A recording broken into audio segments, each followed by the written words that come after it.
In the previous video, we have learned about common notations used for ER diagram. In this video, we will be looking at how to design an ER diagram. So let's suppose I have two entity types, E1 and E2. And in order to represent a relation between these two entity types, I need a shape like this. This represents the relationship between two. What will be relation, that we will discuss it later. And next comes in is called, let's suppose the next relation is something like this.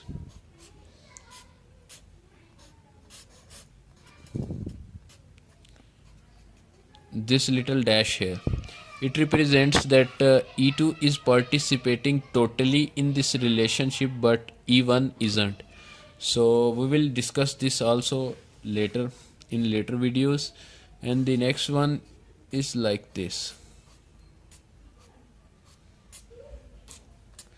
This is for weak entity type. We haven't studied weak entity type yet, so we will be discussing it. It is called identifying relationship.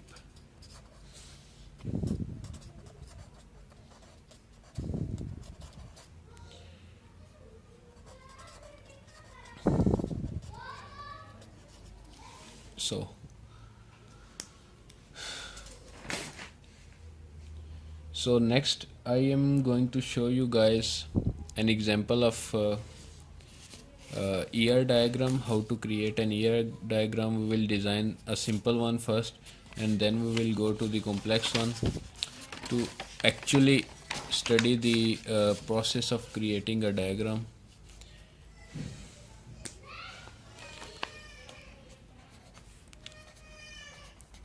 While creating a diagram, first thing you should take is you should identify the entity types.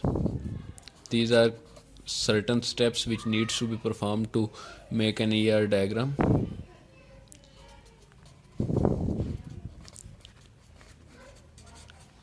Next is their relationships. We will discuss them later.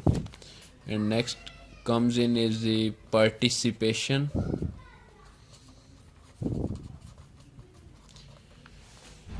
Alright, so first of all we will be discussing these two in this video.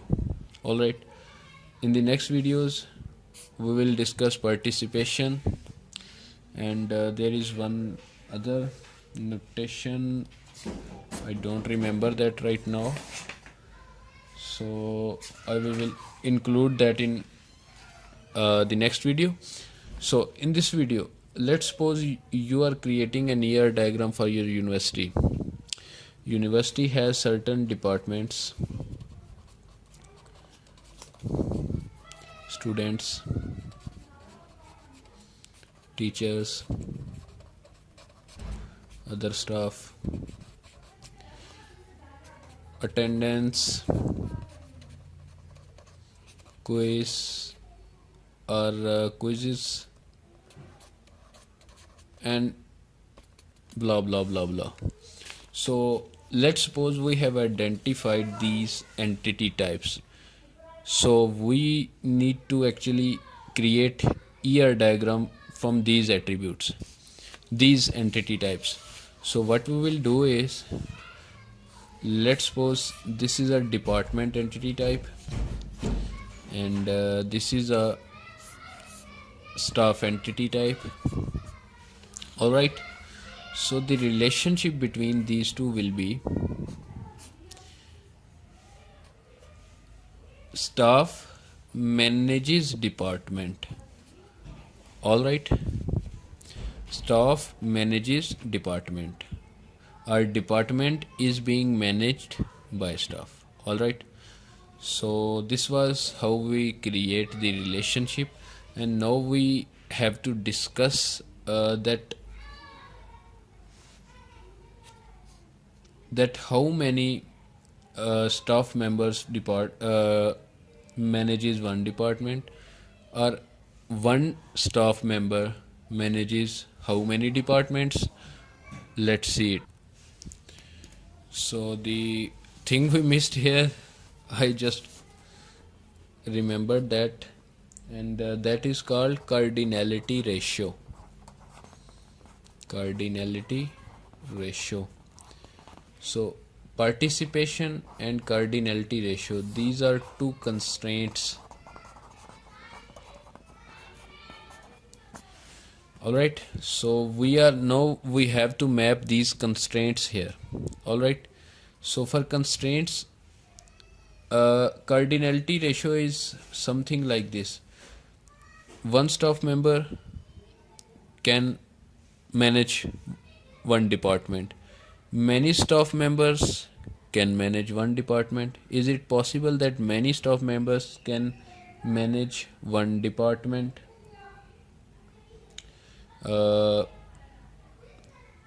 many staff members manages many departments? I think this is possible. So in the first iteration, what you have to do is you have to identify that one staff member can manage one department. So we will place one here. This is actually the cardinality ratio. Alright, so next we need to check is many staff members can manage many departments. So if this could happen, then we have to put n here. Alright, so this is cardinality ratio for staff and department. Now we are going to check the same thing from departments with staff. One department is being managed by one staff, so we will put 1 here. Many departments are being managed by many staff members. Alright, so there will be n-to-n relationship between these two entity types. Alright, you might have cleared, you should be very clear about this concept. This is a very important concept in ER diagram and databases design process. So let's take another entity to make it very clear to you. I'm going to take teacher and students.